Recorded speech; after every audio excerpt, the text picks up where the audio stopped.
Merci de choisir Télé 50 pour vous informer. Bienvenue à tous. Suppression des districts, cités, découpage territorial en République démocratique du Congo. Les gouverneurs des provinces en ont parlé avec le vice-premier ministre et ministre de l'Intérieur. Ils ont longuement échangé avec Évariste Bochab sur cette question d'actualité. Que faut-il retenir de cet entretien? Élément de réponse. Autour d'Évariste Bochab, 7 chefs d'exécutifs provinciaux. Au menu, la dernière circulaire qui supprime les districts et renvoie en congé leurs animateurs, et ce, conformément à la Constitution. Il est ici question d'évaluer les modalités des mises en pratique. Nous sommes venus échanger avec son Excellence pour voir la manière dont cela devrait être exécuté, les mesures d'application, parce que les cités comme les districts étaient des districts déconcentrés qui avaient été supprimés par la Constitution en 2006, mais qui fonctionnaient jusqu'en 2015. Et donc il était important que nous échangions sur la question pour que nous puissions ensemble définir les modalités pratiques de la mise en œuvre de la note circulaire, mais également évaluer ensemble quels peuvent être les défis à relever par rapport à ce nouveau fonctionnement qui va devoir avoir lieu au niveau de la République. Les interlocuteurs d'Évariste Bochab reconnaissent les défis liés au nouveau fonctionnement de ces entités. Ils reconnaissent aussi le caractère constitutionnel du découpage territorial. Que la population sache qu'on ne décentralise pas en une année, en 2 ans ou en 5 ans. C'est un processus que nous avons engagé depuis 2006 et donc nous devrions comprendre que même 5 ans plus tard, même 10 ans plus tard, nous allons continuer à réfléchir pour voir les modèles qui seront adaptés aux réalités congolaises. Les différentes provinces représentées se sont convenues de s'apaisantir sur la faisabilité de cette disposition de la loi fondamentale, et ce, sans heurts, et surtout en faveur de la cohésion nationale. Parlons cette fois sécurité. C'est depuis quelque temps que le gouvernement de la RDC avait pris comme option le retrait progressif des troupes de la MONUSCO au pays. Dans cette optique, le ministre des Affaires étrangères a présidé ce mercredi la première réunion d'évaluation de la revue stratégique en vue de la réduction de ces troupes onusiennes en République démocratique du Congo. Après la réunion du Conseil de sécurité de l'ONU, tenue le 19 mars dernier au siège des Nations Unies à New York, le chef de la diplomatie congolaise, Raymond Tshibanda, avait annoncé officiellement l'organisation par le gouvernement de la première réunion d'évaluation technique de la revue stratégique entre la MONUSCO et la RDC. C'est dans cette logique que Raymond Tshibanda a donné le go de ses assises avec la délégation de la MONUSCO afin de discuter autour de la réduction des troupes onusiennes présentes au pays depuis 16 ans. Nous allons avoir des discussions sur ce qu'on appelle la revue stratégique. Vous savez, il y avait une mission qui était venue ici, qui a fait donc un rapport sur ça, et c'est dans ce contexte-là nous allons parler de la réduction de la troupe, etc. Nous allons aussi avoir des aspects sur les droits de l'homme, c'est-à-dire comment nous allons travailler avec le gouvernement, qui aussi prône véritablement les droits de l'homme, mais comment nous pouvons travailler ensemble pour promouvoir les droits de l'homme. Nous allons aussi avoir des discussions sur tout l'aspect de la communication, sur lequel nous allons discuter. Et voilà un peu les points sur lesquels, sur les différentes réformes qui doivent avoir lieu et tout ça. Voilà. Par ailleurs, dans l'est du pays, les FARDC poursuivent la traque des FDLR. Direction Assemblée nationale, contrôle parlementaire, l'ADG de la Régie des eaux était devant les députés nationaux ce mercredi pour répondre à une question orale avec débat initié contre lui par l'honorable Crispin Mbindoulé sur la problématique d'addiction d'eau potable. Plusieurs interventions démontrant la faiblesse des services de la Régie des eaux dans la fourniture de l'eau à la population ont été élucidées. Notre volonté partagée est celle de l'accentuer et de le rendre beaucoup plus rigoureux. Mais hélas, chacun de nous a pu réaliser, au fil de notre petite expérience, que la seule contrainte est celle liée à la gestion du temps. La détermination démontrée par le président de l'Assemblée nationale, Obamina Kounjala Njoko, lors de son discours d'ouverture de la session de mars, en rapport avec le contrôle parlementaire, a été matérialisée ce mercredi. À l'ordre du jour, question orale avec débat adressée à l'ADG de la Régie des eaux par l'honorable Crispin Mbindoulé sur le dysfonctionnement constaté dans la réalisation des tâches par cette entreprise commerciale. Les interventions des élus du peuple ont démontré une situation presque la même dans plusieurs territoires de la République démocratique du Congo. Autre question, c'est la présence d'un grand nombre des hauts cadres sénégalais exerçant dans cette entreprise depuis quelque temps et les députés ont exigé des éclaircissements sur leur statut. À cela s'ajoute la question sur l'affectation du financement de la Banque mondiale, estimée à 30 millions de dollars américains, qui devrait contribuer à l'accomplissement de plusieurs projets sur l'étendue du territoire national en termes d'adduction d'eau potable. Au regard des problèmes relevés, l'ADG de la Régie des eaux a sollicité et obtenu du bureau un délai de 48 heures pour sa réplique. J'en appelle à ceci. Là, quelque chose qui peut mesurer, l'indicateur qui peut mesurer que l'eau est de mauvaise qualité, c'est le taux de morbidité et le taux de mortalité. Il y a des pertes qui se font, c'est vrai, et non seulement les pertes se réalisent par les ruptures de canalisation, il y a aussi un problème, c'est qu'à ces endroits-là, c'est des points potentiels de pollution de notre produit.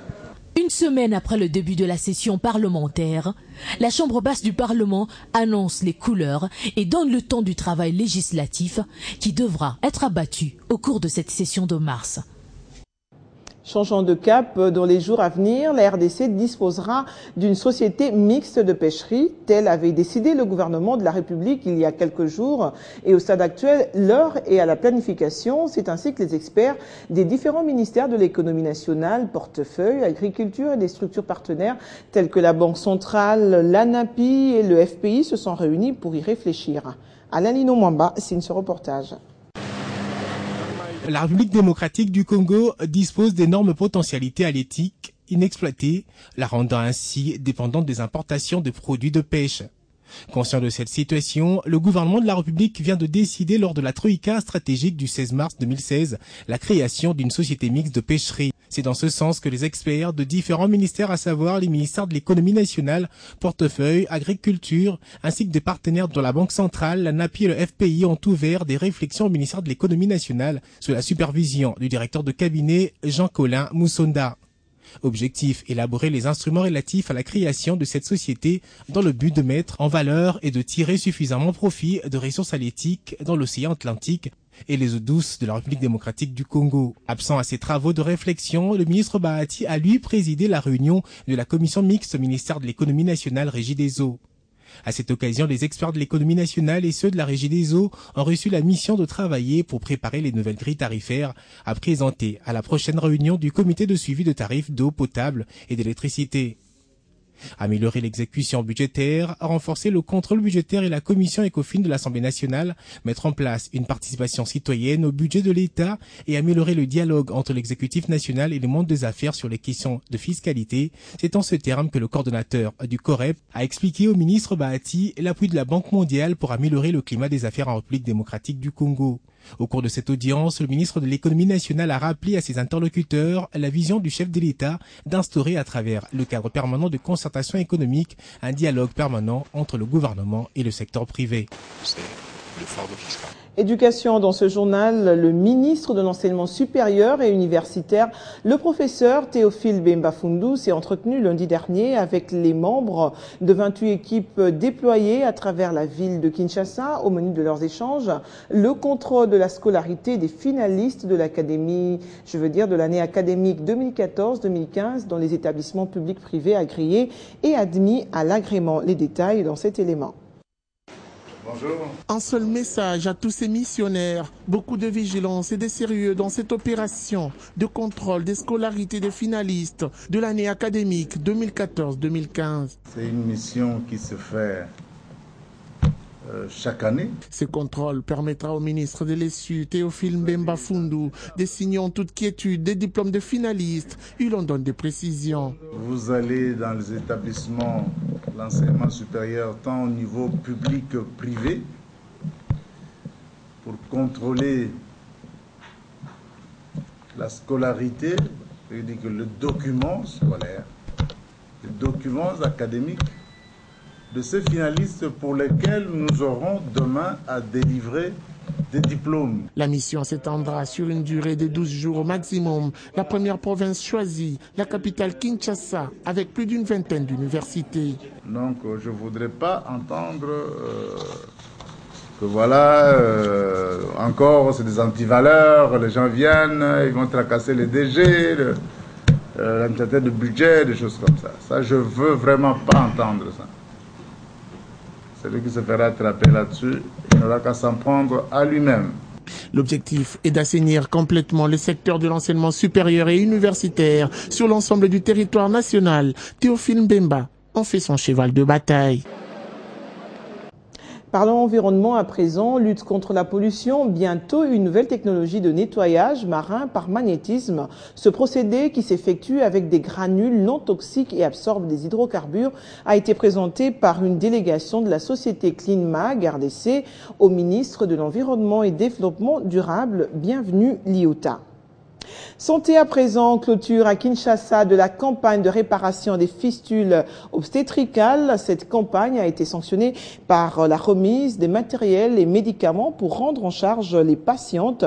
Ces 10 jours d'activité ont permis d'opérer 43 femmes, mais aussi faciliter le transfert de compétences aux participants nationaux. Jimmy Mavouba.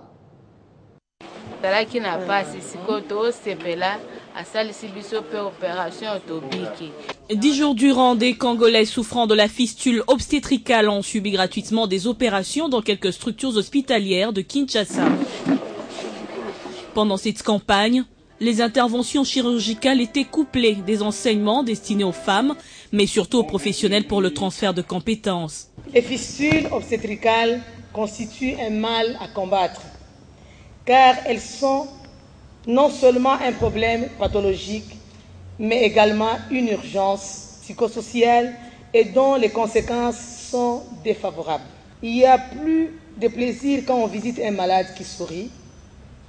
Aujourd'hui, les femmes opérées ont retrouvé le sourire et peuvent dignement s'intégrer dans la société sans peur d'être stigmatisées.